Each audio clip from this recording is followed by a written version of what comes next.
Hello, I'm Cameron. Thanks for taking the time to look at my teaching sample. I really appreciate it.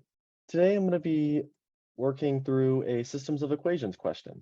I think it's a great concept in algebra that brings in solving variables, simplifying equations, as well as some other concepts that we'll get into. Let me go ahead and share my screen here to get started. Okay. So when solving systems of equations, we're given two equations, as you can see here.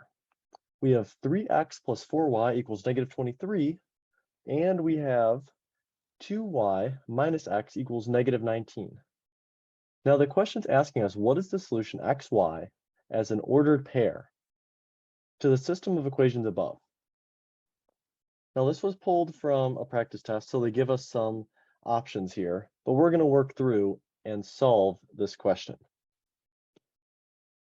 So to start, we have to decide if we're going to use substitution or elimination. Now those are the two types of problem-solving strategies we have for a systems of equations question. Substitution is where you solve for one variable and substitute that equation into the other equation. Elimination is where we set the equations equal to each other and eliminate a variable, as is in the name. Now, today I'm going to use elimination. So what I'm going to start by doing is rewriting the first equation. We have 3x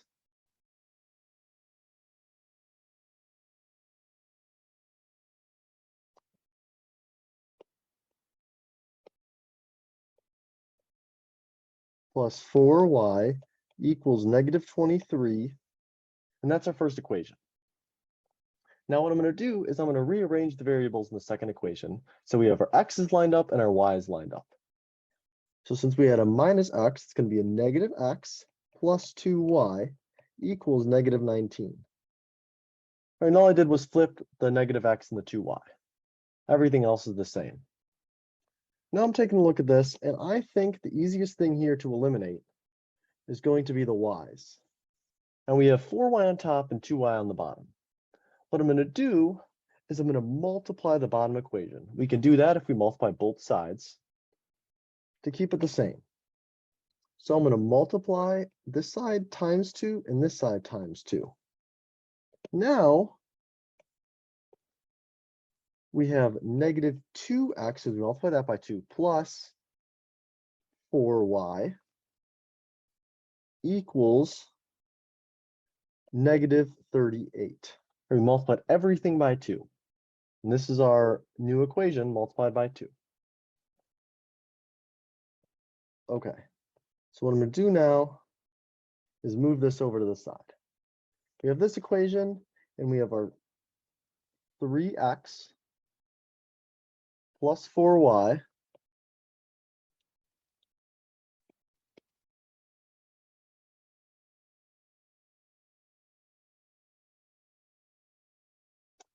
and that's equal to negative 23.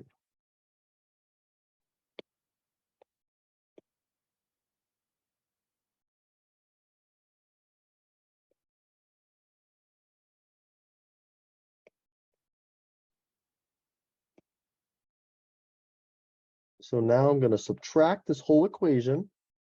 So we have negative 2x minus 3x. That's going to give us a negative 5x because it becomes more negative when we subtract a negative from a negative. Now we have 4y because we distribute that negative minus 4y. That means these cancel out. So we're going to be left with plus 0y. I'll write that in there even though it's 0. And then we have negative 38 minus this negative still distributes negative 23. So that's really negative 38, excuse me, plus 23. That's going to give us negative 15. Great. Now we can write this as negative 5x equals negative 15. To simplify and solve for x, we see we can divide both sides by negative 5.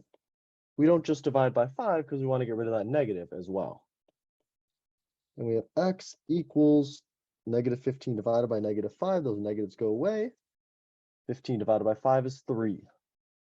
X equals 3.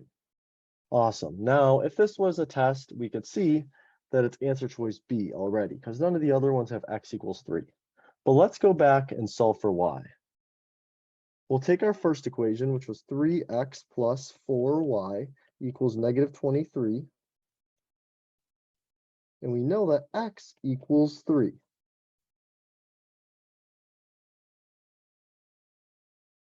So now we have 3 times 3 because we are plugging in 3 for x. We're going to substitute that variable back in to solve for the other variable. Plus 4y equals negative 23.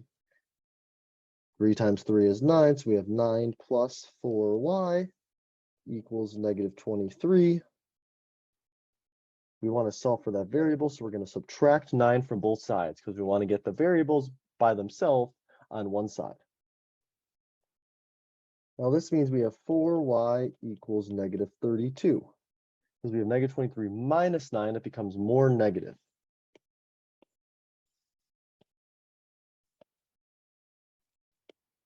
All we do now is divide both sides by 4.